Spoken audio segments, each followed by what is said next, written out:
नमस्कार। क्या आप मट्ठा के गुणवत्ता के बारे में जानते हैं? तो आइए जानें। मट्ठा एक अमृत माना जाता है जिसका आयुर्वेद में वर्णन है। मैं वनवासी क्षेत्र धर्मजगह में 10 साल तक रहा। बांसजोर नामक एक स्थान था, वहाँ गुरुजी था 10 साल तक। वहाँ कई वर्ग के बच्चे पढ़ते थे। उसमें एक महकुल जाति के आते थे जो पशुपालन गौ भैंस का पालन करते थे।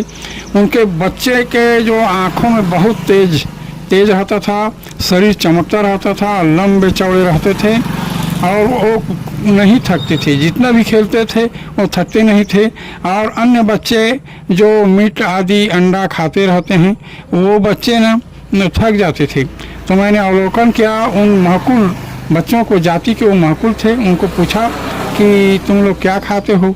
तो माठा और भात। रोज़ पूछता था माठा और भात।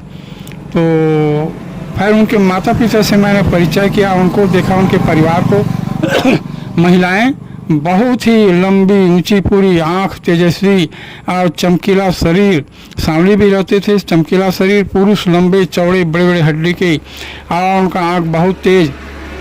उनको मैं पूछा क्या आप लोग बीमार पड़ते हो कि नहीं? तो लोग बताए कि हम लोग बीमार बहुत कम पड़ते हैं और सिर्फ ना हम लोगों को मलेरिया होता है जब गौ भैंस चराने जाते हैं तो मच्छर काटता है, तो और कोई बीमारी नहीं होता हमें।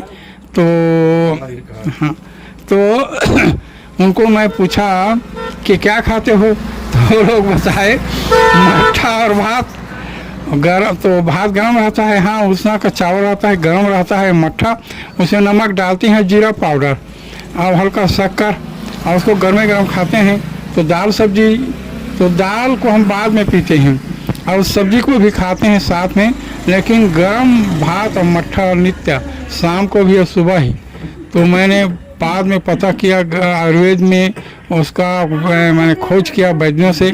तो आयुर्वेद में पता चला कि मट्ठा को अमृत माना जाता है, उससे अमृत कोई चीज़ है ही नहीं। तो वो इतना पोषक तत्व रहता है उसमें कि आप गरम भात के साथ इसको खाएंगे तो सर्वप्रथम तो आपका आंतड़ियों में कोई कब्जियत नहीं रहता, आंतड़ी एकदम साफ रहता है और पाचन बहुत ही जोरदार होता है आप जो भी खाएंगे उसका। और दूसरा यह है कि हीमोग्लोबिन हमारे शरीर में बहुत ही बढ़ता है मट्ठा और गर्म भात से। और दूसरा आँख बहुत तेजस्वी दिखता है और कान भी बहुत तेज माने सक्रिय रहता है, दिमाग बहुत सक्रिय रहता है और निश्चिंत रहते हैं। वो वनवासियों को पूछा, उन लोगों को हमेशा निश्चिंत रहते थे।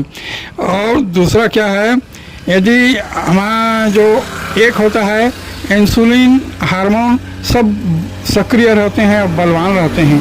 आपको जीवन भर शुगर बीमारी नहीं होगा और न ही ब्लड प्रेशर होगा, न लो न हाई। निश्चित है जितने मट्ठा खाने वालों को मैंने बातचीत किया, सर्वे किया, तो वो लोग बताए हमको कोई बीमारी नहीं। और आज भी जो मट्ठा या दही और भात खाते हैं उनको कोई बीमारी नहीं रहता, पाचन का तो कोई गड़बड़ी नहीं रहता। और दूसरा है हीमोग्लोबिन बहुत तेज़ी से होता है, हड्डी का बहुत विकास तेज़ी से होता है, उनको बहुत ही मैं लंबे चौड़े मैंने देखा। और इसमें क्या है, हमारा जो हृदय एकदम सक्रिय रहता है, खून बहुत ही बनता है हमारे हृदय में, और जो एक पित्ताशय है वो एकदम बलवान रहता है, सक्रिय रहता है। तो इतना लाभ है और शरीर आपका बहुत ही चमकदार बनता है।